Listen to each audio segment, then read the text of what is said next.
Hi, the main way we're going to communicate with you is through your Google account. It'll be your username at loyolalearning.ca. So it's really important to link that Gmail account to your online course. So after you've logged in, you'll see on the right hand side, it'll say Google Apps. Make sure you authorize your Google Apps. So it's going to default, it's going to know what your username is. And we're going to say authorize. And it's going to say put in your email address. It should fill it in for you. Next. And then put in your password again. And it's going to say, is it okay for it to talk to your Google account? And you just need to scroll down and say allow.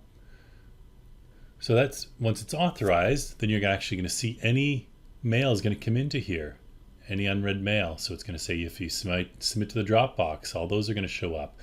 And you can click on that mail and it'll actually load it into your Gmail to see what it looks like. So you can read any of your email. Okay. You can do things like mark as read or delete them, whatever you need to do. Okay, so here's some different emails that I could delete any of those I wanted to.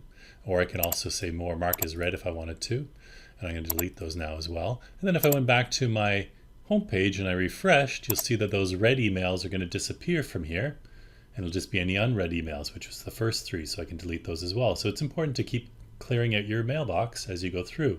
You can also see your own calendar, your Google Calendar, and you can even link to your Google Drive. And you can see what's going on in your Google Drive, some different documents you've created in your Google Drive.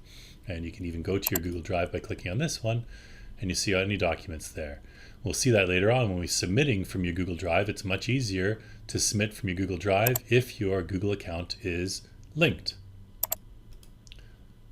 So I thought I'd show really quickly as well, if you're in a Dropbox and you want to submit something straight from your Google Drive, you can say add a file right from your Google Drive, and it's going to go ahead and say which file do you want, and it'll change your Google document into a .docx into a Word document. You can add it and it'll attach right away. So it's a lot easier to work that way from your Google Drive. And then from your Google Drive, we'll do more videos on that. You can say new Google Doc and all kinds of stuff. So it's really important to make sure you're linked so we can communicate with you. The very last thing is, in the class list, if you click on someone's name, that's going to send an email to their Google account. So Bill Joel at 31@loyolalearning.ca. It's going to send right to their Google account.